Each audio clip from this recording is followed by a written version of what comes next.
Hello! On today's video, we will show how to create a segregated parameter. Since there are many settings on the global level definition of the application, it is necessary to segregate a few of these settings. This will make it easier to manage the security policy and possible exceptions for devices that may not support certain settings.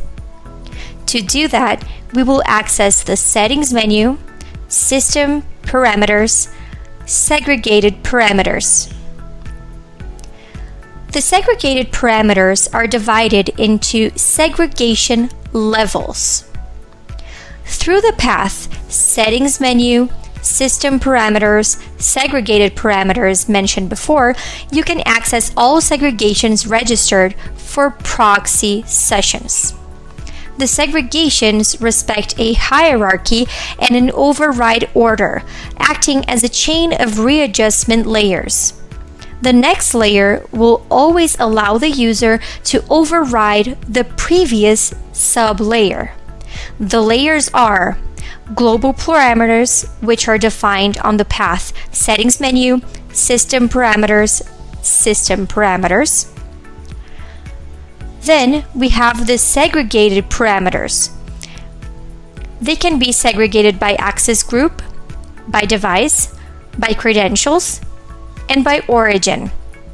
Therefore, a parameter defined on the global layer may be overwritten by the access group segregation. The access group segregation, in turn, can be overwritten by the device segregation, and so on and so forth. Now, we will create a segregated parameter. I will select the Credentials option. When you select the option to create a segregated parameter, you will see three essential tabs for this configuration: Remote Session, Record, and Security. You should define them according to your needs for this segregated parameters infrastructure. You can flag yes or no, or the information you need according to the desired information on each box. As a reminder, the system default option is precisely the global parameter. So, in this case, you should select an option different than the global parameter if you want to make a change. If you want it to remain on the standard configuration, you can select the System Default option.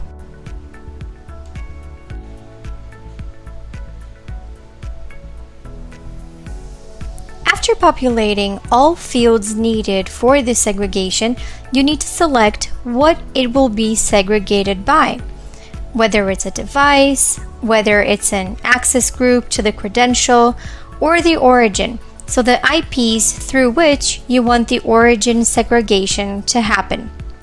For that, on credentials, you must select the Add button, then select the desired option and click Add. Then click Save. And that's how you create a segregated parameter for the application. This way, it will consider the segregated parameter and not the global parameter. Thank you for watching, and until next time.